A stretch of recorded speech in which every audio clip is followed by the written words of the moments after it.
आज का जो मनन का विषय है या मनन का जो पद है वो लिया गया है सबोपदेशक की किताब, उसका तीसरा अध्याय और वचन 1। सबोपदेशक उसका तीसरा अध्याय और वचन 1, जहां सुलेमान इस तरीके से कहते हैं कि हर एक बात का एक अवसर और प्रत्येक काम का जो आकाश के नीचे होता है एक समय है। यदि हम कलाम को गहराई से पढ़ें, उसको एक एक शब्द को ध्यान दें, तो यहाँ पर वचन में यह लिखा है कि हर एक बात का एक अवसर है। और उसके बाद लिखा गया है कि प्रत्येक काम का जो आकाश के नीचे होते हैं, अर्थात जो सूरज के नीचे होते हैं, वे एक समय पर निर्धारित होते हैं।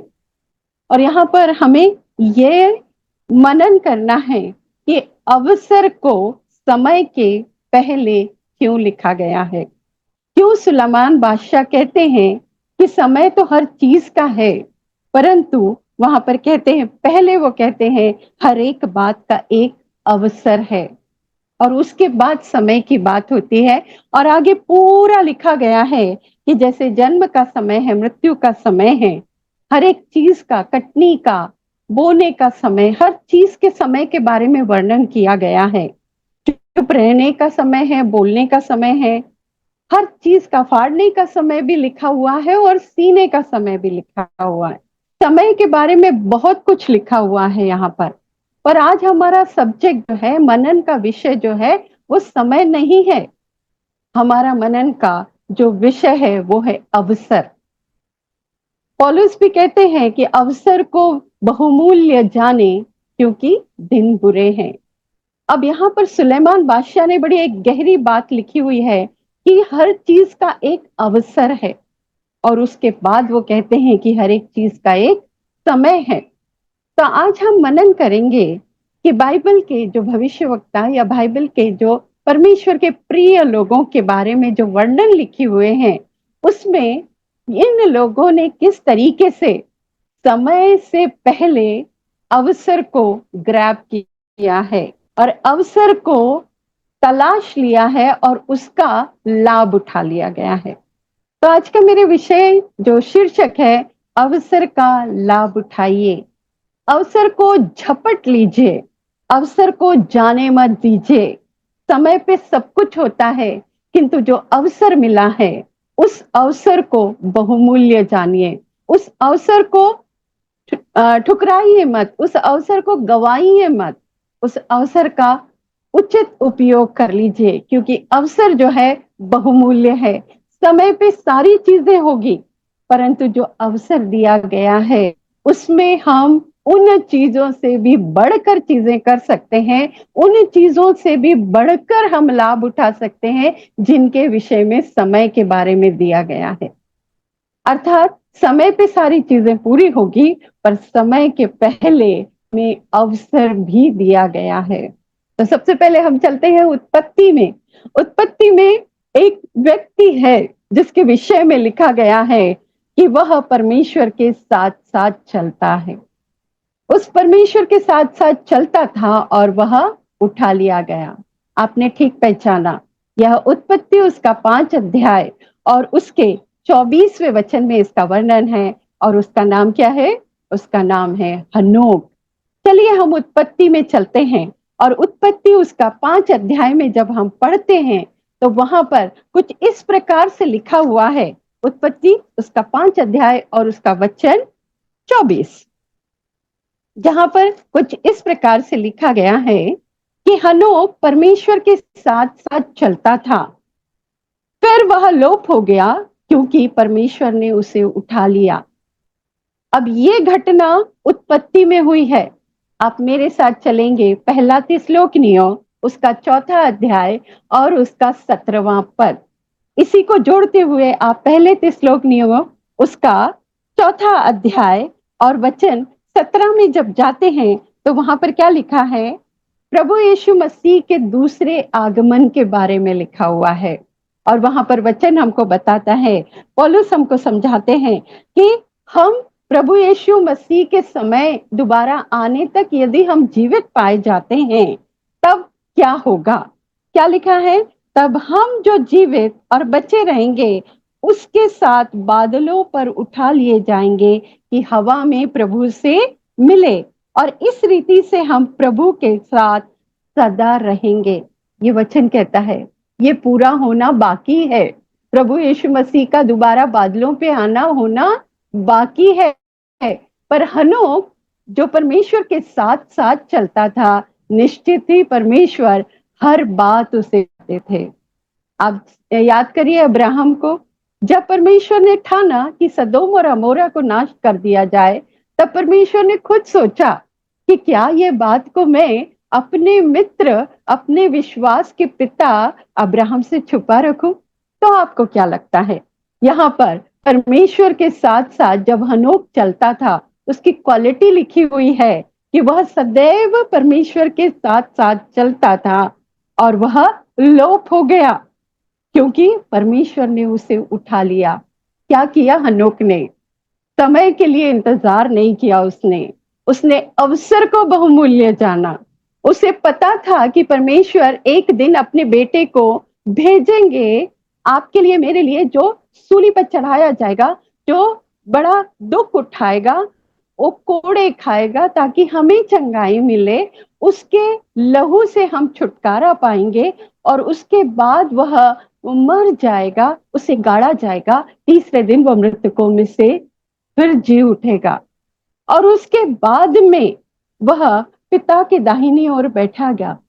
और एक दिन ऐसा आएगा जब वह बादलों पर अपने स्वर्गदूतों के साथ आएगा। ये सारी बातें हनोक को कैसे पता चली? क्योंकि वो परमेश्वर के साथ साथ था। उसे परमेश्वर की योजना को पता चल गया कि परमेश्वर की योजना क्या है, कि एक दिन हम सब लोग प्रभु के साथ रहेंगे। यही तो प्रकाशित वाक्य 21 और 22 में लिखा है कि परमेश्वर का डेरा मनुष्यों के मध्य होगा। परमेश्वर हर बात को बिना अपने दासों को, बिना अपने भविष्यवक्ताओं को और बिना अपने प्रेम करने वाले लोगों को बताए बिना वो कुछ भी नहीं करते। और यहाँ पर अवसर जो लिखा हुआ है कि समय से पहले अवसर की जो बात की गई है, वो अवसर का फायदा हनोक ने उठाया, और हनोक परमेश्वर के साथ साथ चलता था। प्रभु की सारी योजनाएं उसे पता होगी और उसे मालूम होगा कि यह जमीन जो है, यह दुनिया जो है, वो मेरा डेरा नहीं, मैं कहाँ जाऊंगा, मैं प्रभु के साथ रहूंगा। और वह उठा लिया गया। एक ही काम किया उसने, प्रभु के साथ साथ चलने का। यह एक बड़ी क्वालिटी हमें दिखाई देती है जो हमें अनुकरणीय है। हमें उसका अनुकरण करना है। जब हम खुदावन के साथ साथ चलते हैं, जब हम उसके वचनों को मनन करते हैं, जब हम उसके वचनों पर बातचीत करते हैं, और जब हम प्रार्थना करके परमेश्वर से पूछते हैं, परमेश्वर अपने वचनों के प्रकाशनों को, भेदों को हम पर प्रकट करता है। और यहाँ पर हनोक के ऊपर यह भेद प्रकट हुआ और वह बादलों पर उठा लिया गया। वो परमेश्वर के साथ है, उसने मृत्यु नहीं देखी, वह जीवित ही उठा लिया गया। सिर्फ एक उदाहरण नहीं है हमारे पास में, एक और उदाहरण हमारे पास में है जिसने अवसर को बहुमूल्य जाना। वो भी ऐसा ही परमेश्वर का भक्त था, और वो हमें मिलता है दूसरा राजा, उसका दूसरा अध्याय। और यहाँ पर एलिया। किसके विषय में चर्चा हो रही है? और यहाँ चर्चा हो रही है एलिया के एलिया। विषय में। एलिया के विषय में चर्चा हो रही है। और एलिया भी जो था वह बवंडर में उठा लिया गया। इसकी भी क्या क्वालिटी है? वचन बताता है हमें कि यह यहोवा के सम्मुख हमेशा रहता था। जब उस वो रानी इजबेल रानी जब उससे परेशान करती है, या उसके पहले की बात, उस समय की घटना में जब हम पढ़ते हैं, तब हमें पता चलता है कि वो स्वयं कहता है कि मैं परमेश्वर के सम्मुख रहता हूं। और न केवल वो सम्मुख रहता है, परमेश्वर पिता उसकी हर एक प्रार्थनाओं का उत्तर भी देता है। जब उसने कहा 3.5 वर्ष तक बारिश नहीं होगी, तो बारिश नहीं हुई। फिर जब उसने प्रार्थना की कि अब बारिश होगी, तब बारिश हुई। इस प्रकार से प्रभु के साथ साथ रहने से उसे भी परमेश्वर की योजनाओं का पता चला। उसने भी अवसर को भुना लिया। उसने समय का इंतजार नहीं किया कि मैं समय जब आएगा, जब मुर्दे जिलाए जाएंगे और वो उठाए जाएंगे, उस समय हम बादलों पे मिलेंगे। उसने वक्त का इंतजार नहीं किया। यहाँ पर उसको परमेश्वर उठाता है और उसके पीछे पीछे उसका दास एलीशा। उसके विषय में भी आप गंभीरता से सोचिए। वो अपने स्वामी को नहीं छोड़ता है, वो उसके पीछे पीछे चलता है।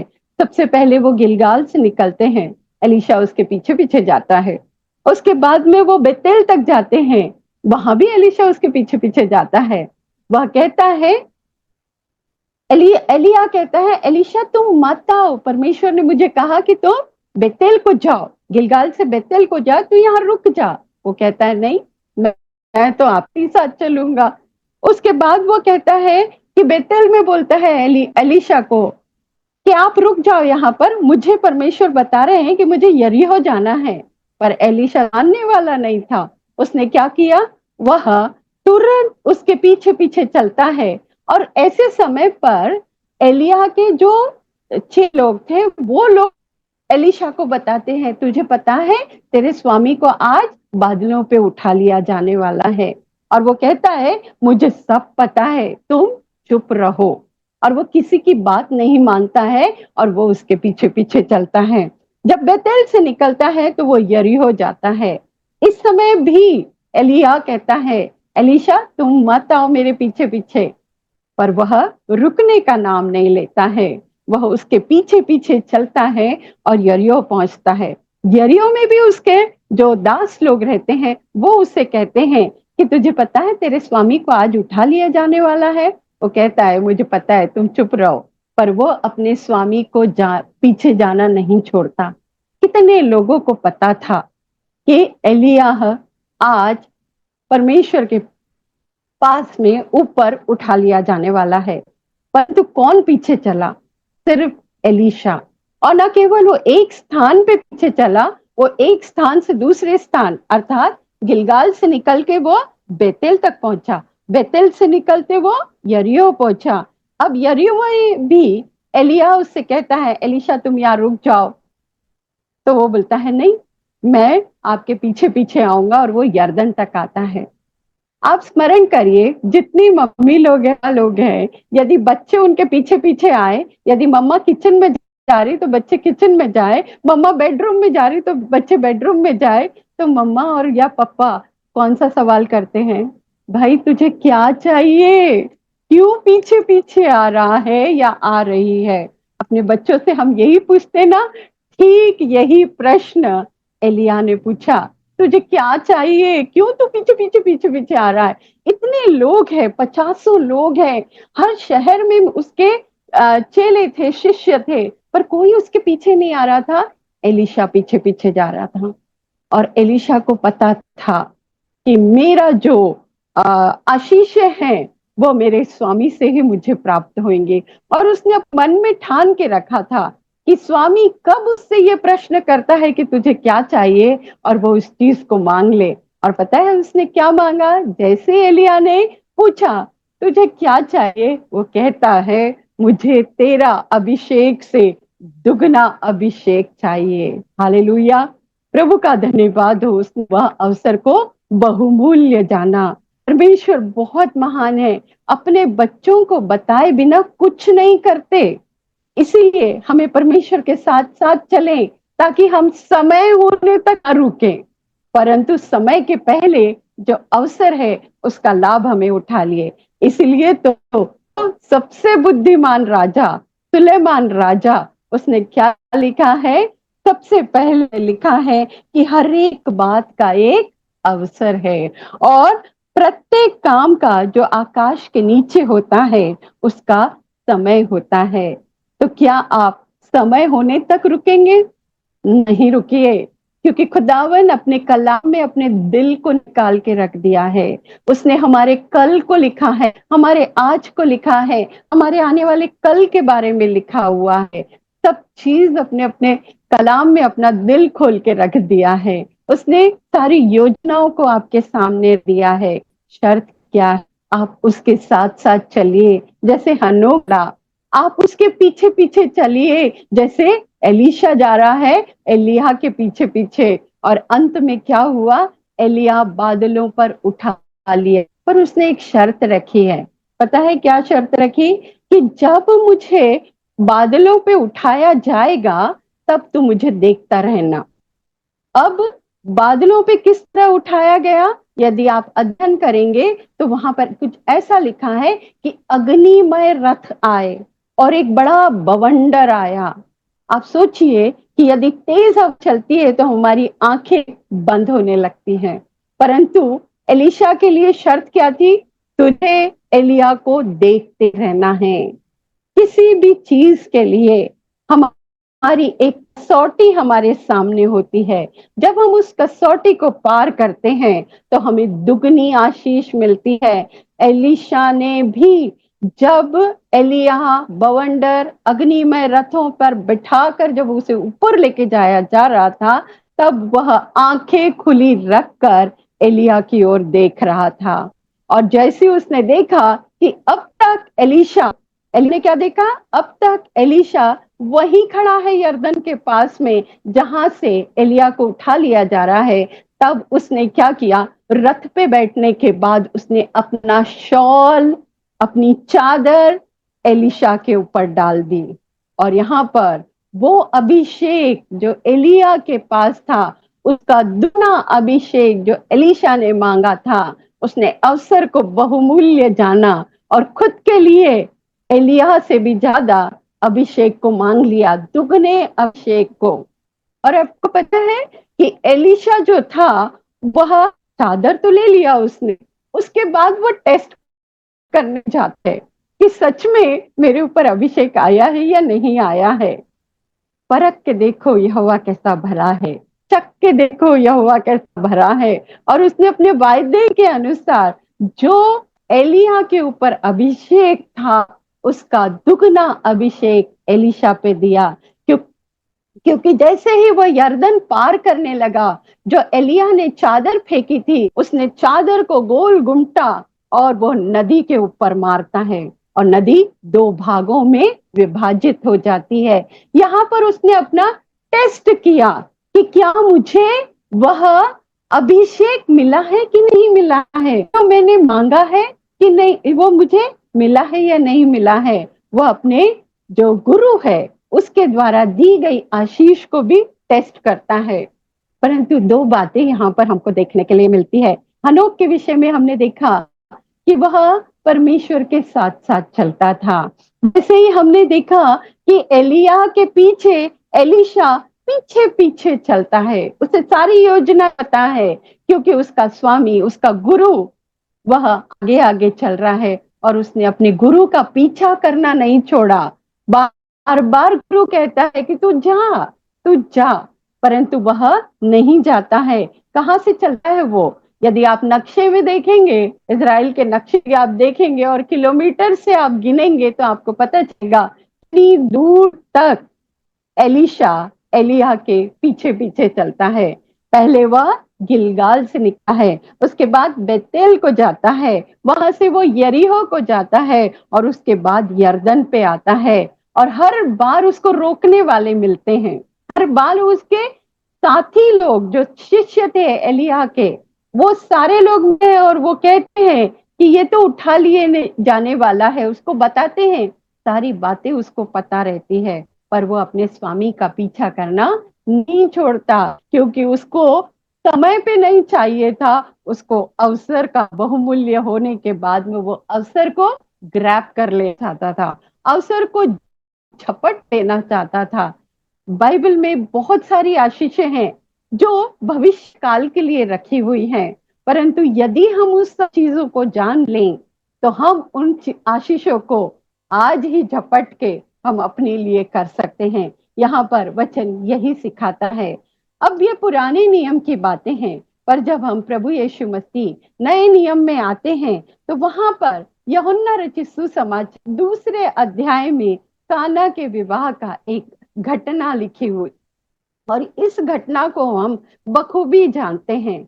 आज इस घटना को कुछ इस दृष्टिकोण से देखिए कि मातरियम शुरू से, जिसको गर्भ धारण करने के पहले से वह स्वर्गदूतों से बात करती है, जब वो एलिशिबा से मिलती है तब एलिशिबा के गर्भ का बच्चा अर्थात यूहन्ना बपतिस्मा देने वाला आत्मा से परिपूर्ण हो जाता मिलने से। उसके बाद जब प्रभु यीशु मसीह का जन्म होता है तब मजूसी लोग आते हैं, ज्योतिषी लोग दूर दूर से आते हैं, स्वर्गदूत आते हैं, लोगों को बताते हैं सारी चीजों को। यहाँ पर वचन ऐसा लिखा है कि मरियम ने हर एक चीज को अपने मन में रखा। स्त्रियों के लिए बहुत कठिन है कि हर बात को अपने मन में रखना, परंतु यहाँ मरियम दो बातें जो है वो मैं आपको उनकी बताना चाहती हूँ कि मरियम ने सारी बातों को मन में रखा, और यहाँ जब काना के विवाह में उसे अवसर मिला उसने अवसर को बखूबी इस्तेमाल किया। क्या कहा उसने, यदि हम निकालेंगे यूहन्ना रचित सुसमाचार उसका 2 अध्याय, और वहां पर लिखा है विवाह के तीसरे दिन काना नगर में किसी का विवाह था। हर जगह देखिए आप में किसी नगर, किसी विवाह, किसी घर, ऐसा उल्लेख किया गया है। यदि नाम लिखा होता तो फिर वो क्या करते, उस परिवार को या उस नगर को तीर्थ क्षेत्र बना दिए जाते। तो ऐसा नहीं लिखा हुआ है, हर जगह पर किसी परिवार में शादी था, और वहां पर यीशु मसीह की माता वहां थी, अर्थात पहले से थी वो, और उसके बाद चेलों को भी निमंत्रण दिया गया।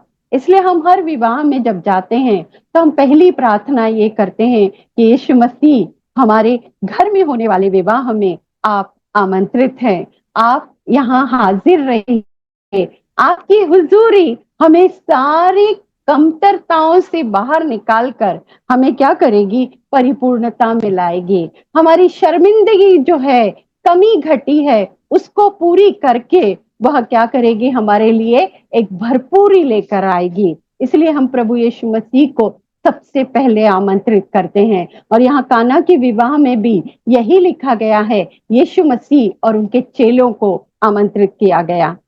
और क्या हुआ कि दाखरस घट गया, और घटने के बाद कोई नहीं, सिर्फ प्रभु यीशु मसीह की माता मरियम जो है वह प्रभु यीशु मसीह के पास आती है और उनको बताती है, उस कमी को बताती है। देखिए उस परिवार को निमंत्रित थी, उसका बेटा निमंत्रित था, उसके चेले निमंत्रित थे, परंतु कमी घटी की बातें उसने शोर मचा के नहीं कही, वह सीधा प्रोवाइडर के पास आई, क्योंकि वो अपने बेटे जानती थी, वो जानती थी कि मेरा मसीहा छुटकारा देने वाला है, मेरा यीशु, मेरा पुत्र बहुतों की छुड़ौती के लिए आए, वह पवित्र आत्मा से देहधारी हुआ है, वह एक अनोखा है, अद्भुत है, और वह किसी को बताती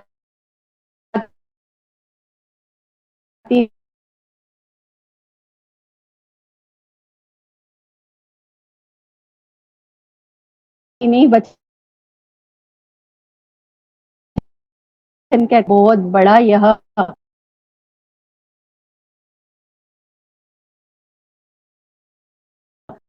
वो सब जानते हैं। प्रभु यीशु मसीह ने कहा, ए महिला मुझे तुझसे क्या काम है, अभी मेरा समय नहीं आया है। यह शब्द जो है अभी मेरा समय नहीं आया है, इसीलिए तो हम आज मनन कर रहे हैं सबोपदेशक की किताब उसका 3 अध्याय वचन 1 में। पहले हर काम का अवसर है, और उसके बाद लिखा है हर एक काम जो आकाश सूरज के नीचे होता है, आसमान के नीचे होता है, उसका एक समय है। तो यहाँ पर मरियम ने अवसर को बहुमूल्य जाना, और उसने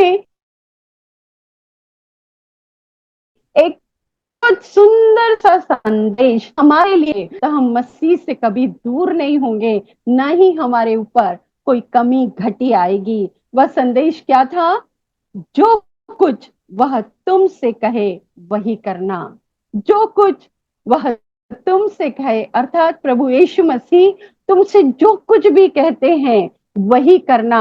और ये एकमात्र संदेश है जो मदर मैरी ने दिया है। और इस एकमात्र संदेश को यदि हम पकड़े रहें और हमेशा हम वही काम करें कि जो कुछ प्रभु यीशु मसीह हमसे कहते हैं हम वही कर, उस मिरास में पहुंच जाएंगे जो मिरास हमारे लिए रखी है। उस स्थान पर, उस अनंत जीवन की आशा तक हम पहुंच जाएंगे जो हमारे लिए रखा हुआ है। वो जगह हम पहुंचने जाएंगे जो प्रभु यीशु मसीह ने कहा है, प्यार करता हूं कि जहां मैं रहूं वहां तुम रहो। कितने लोग चाहते हैं कि जहां प्रभु यीशु मसीह रहे वहां मैं भी रहूं। और इसके लिए तो मरियम का ये जो संदेश है, मदर मैरी का जो संदेश है, जो कुछ वह तुमसे कहे वही करना। जो प्रभु यीशु मसीह की शिक्षा से आप उन अवसरों को कभी नहीं खोएंगे, जो अवसर, जो आशीषें, जो बरकतें प्रभु ने हमारे लिए रखी है। और हमें बयाने में क्या मिला है? पवित्र आत्मा मिला है। बयाना है हमारे पास में, अब हमको जाके मालकी हक प्राप्त करना है। इसलिए याद रखें, जो कुछ वह कहे, अर्थात जो कुछ प्रभु यीशु मसीह कहे वही करना। प्रभु करे इन वचनों के द्वारा आपको और मुझको बहुत तायद से आशीष मिले। खुदा करे यह वचन आपको समय तक इंतजार करने ना दे, परंतु वचन में जितनी दी आशीषें हैं वह सारी बातें जो है वह आपके जीवनों में पूरी हो। ऐसी बहुत सारी बातें, ऐसी बहुत सारी घटनाएं हैं जो वचन में हमें लिखी हुई हैं। प्रभु यीशु मसीह ने क्या क्या कहा है, प्रभु यीशु मसीह की क्या क्या शिक्षाएं हैं, वो यदि हम मत्ती रचित सुसमाचार उसका 5 अध्याय और उसके जो धन्य वचन जिसे हम कहते हैं, वहां पर एक एक बात के साथ में हमको एक एक आशीषें लिखी हुई है। और वो आशीषें यदि हम वो सारी बातें हम करते चले जाते हैं तो हमें वो सारी बातें मिलेगी अवसर के पहले, समय के पहले। हम अवसर को झपट लेना सीख जाएं। क्या लिखा है यहाँ पर? धन्य है वे जो मन के दीन है, क्योंकि स्वर्ग का राज्य उन्हीं का है। यदि आपको स्वर्ग का राज्य पाना है तो इसको उल्टा पढ़िए। यदि आपको स्वर्ग का राज्य पाना है तो मन के दीन होना जरूरी है। बहुत छोटी छोटी शिक्षाएं हैं प्रभु की, और जब हम इस शिक्षाओं पे चलते हैं तभी तो हम वो सारी चीजें पाएंगे जो प्रभु ने हमारे लिए रख छोड़ी हैं। स्वर्ग का राज्य हमारे लिए है और उसे हमें यदि लेना है, यदि हमारा करना है उसे, तो मन के दीन होना बहुत आवश्यक है। धन्य है वे शोक करते हैं, क्योंकि वे शांति पाएंगे। यदि आपको शांति चाहिए तो यदि आप शोक करते हुए प्रभु के चरणों के पास आते हैं, घुटनों पे आते हैं, खुदा से अपने शोक के कारण को बताते हैं, तो प्रभु अपनी शांति आपको और मुझको अवश्य देता है। फिर लिखा है, धन्य है वे जो नम्र है, क्योंकि पृथ्वी के अधिकारी होंगे। बड़ी बात है, स्वर्ग का अधिकार मिलना यह हमने नहीं देखा, पर पृथ्वी पे हमको अधिकार चाहिए। इसीलिए तो लूका रचित सुसमाचार 2 अध्याय और 52वें वचन में क्या लिखा है? प्रभु यीशु मसीह डील डॉल में, बुद्धि में, परमेश्वर के अनुग्रह में और मनुष्य के अनुग्रह में बढ़ता चला गया। खुदा का अनुग्रह और मनुष्य का, वैसे ही स्वर्ग का अधिकार भी चाहिए और हमें पृथ्वी का अधिकार भी चाहिए। यदि आपको पृथ्वी के अधिकारी बनना है तो जरूर से आपको नम्र रहना है। यही तो उसकी शिक्षाएं हैं, यही तो वो कहता है। और मदर मैरी कहती है, जो कुछ वह तुमसे कहे वही करना, कुछ भी नहीं छोड़ना। कोशिश करें नम्र बने रहने की। और क्या लिखा है? धन्य है वे जो धर्म के भूखे और प्यासे हैं, क्योंकि वे तृप्त किए जाएंगे। यदि आपको तृप्त होना है तो भूख तो लगनी ही चाहिए। और भूख किसकी बोल रहे हैं? भूख धर्म की। क्या लिखा है?